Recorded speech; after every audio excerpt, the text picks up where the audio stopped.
we propose to discuss the meaning, the essence of bhakti in this video.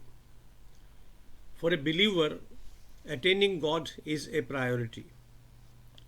Every religion has laid a path. Ekam sat vipra vahuda vadanti. While truth is one, the wise perceive it and speak of it in varied tones. In Hinduism, bhakti carries the most convincing testimonial from Krishna himself, as written in the Bhagavad Gita and the Bhagavad Puran. Meera followed this path. Her songs are soaked in the bhakti ras.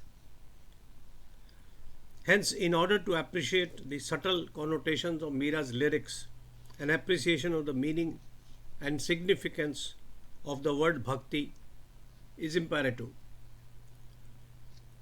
The meaning of the word bhakti, relevant in our context, is devotion, attachment, loyalty, and fidelity. Bhakti also means faith, belief, and reverence. And who can be a better object of bhakti than God? The Bhakti Marg is the one shown by Krishna to Arjuna in the battlefield of Kurukshetra and narrated in the Bhagavad Gita. The same path is highlighted in Srimad Bhagavad Puran through actual lives of the gopis who had fallen in love with Krishna, and in the lives of other bhaktas like Prahlad and Ajamil.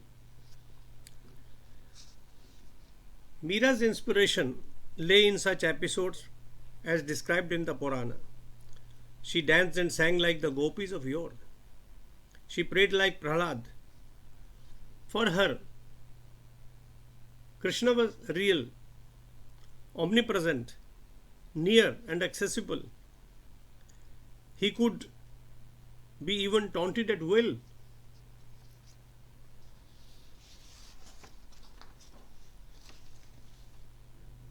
Krishna said in Bhagavad Gita that he considers that devotee closest to him whose mind is absorbed in Bhagwan all the time, to the exclusion of all else.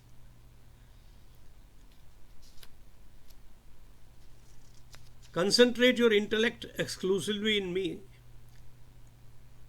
If the devotee finds it difficult to concentrate his mind, he must practice to do so repeatedly till he succeeds. Knowledge or jnana, says Krishna, is better than practice, while bhakti lies at a higher level than jnana. A bhakta will attain shanti, peace of mind, if he, guided by his bhakti, gives up the fruit of action. Meditation is its own reward because it destroys the craving for the fruit of your actions. The bhakta does not live in for wealth and property. Everything other than Krishna is extraneous and redundant. In chapter 12 of Bhagavad Gita, Krishna lays down the qualities of a bhakta. He says, a bhakta is dear to him because he nurtures no hatred towards anyone. He sees a friend in all beings. He is compassionate, not cruel. He is not greedy. He stays cool whether happy or in sorrow. He is contented under all circumstances. He is in control of his desires like a yogi. He is firm of determination to do well to others.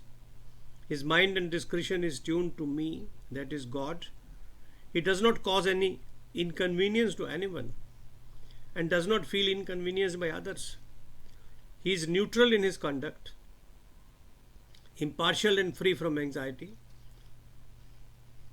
Mark all these qualities of a good man, socially acceptable and socially useful.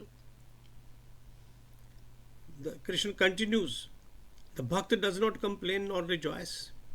He does not lament nor hanker after material possessions. He practices equanimity under circumstances, adverse or favorable. He is neutral towards a friend as well as to an enemy. He suffers heat or cold with calm. He is indifferent to praise or calumny. He is restrained in speech, balanced in thought, and is ever occupied in my bhakti. If we could follow even a part of what has been prescribed, life would be better. Bhakti is not an empty ritual. It involves a total submission, going to become one with God. A bhakta's involvement has been brought out in a very well-known lyric from the Gurudutt classic movie Pyasa, 1957. I have printed it in Hindi. आज सजन मोहे अंग लगा लो, जन्म सफल हो जाए, हृदय की पीड़ा, देह की अग्नि सब शीतल हो जाए। कई युग से हैं जागे, मोरे नयन अभागे, कहीं जिया नहीं लागे बिन तोरे। सुख दिखे नहीं आगे, दुख पीछे पीछे भागे, जग सूना सूना लागे बिन तोरे। प्रेम सुधा मेरे सांवरिया, प्रेम सुधा इतनी बरसा दो, जल जल थल हो जाए।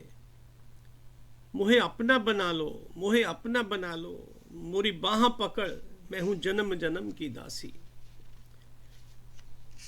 मोरी प्यास बुझा दो, मन हर गिरधर, मैं हूं अंतर घट तक प्यासी। प्रेम सुधा मेरे सांवरिया, प्रेम सुधा इतनी बरसा दो, जग जल थल हो जाए।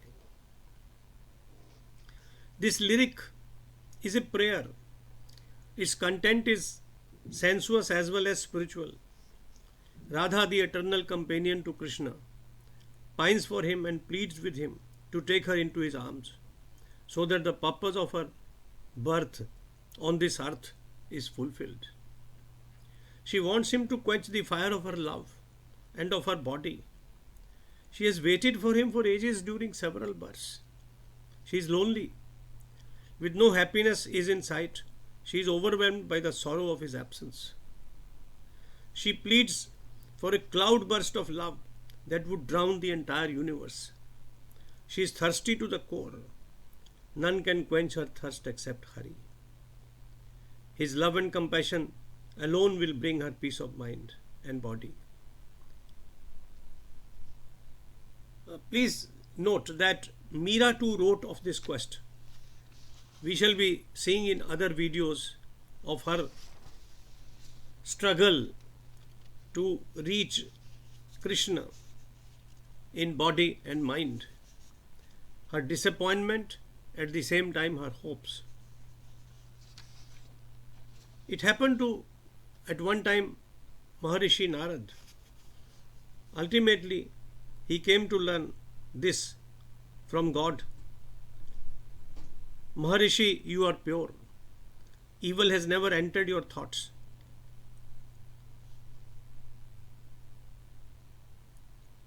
You would attain to God. Absolute devotion is the key to Him. Purification of thought is an instrument. Look at the creation around you and admire the one who created it. Look at the birds, the flowers. Listen to the music of the birds every morning. Participate in the spectacle of life. You will not be disappointed. You would be relieved of your feelings of a lack of fulfillment because there will be nothing left to fulfill. Bhakti is getting lost in the thought of your God. Bhakti is forgetting everything, particularly the material pursuits, while looking for your God. Bhakti is being a bhakt with excellent social qualities as narrated by Krishna in Bhagavad Gita. If anybody can act upon those thoughts and get lost in meditation, the love of his idol, whoever he may be or she may be, he would attain unprecedented happiness. Thank you for listening to this video. Jai Shri Krishna. Jai Shri Krishna. Jai Shri Krishna.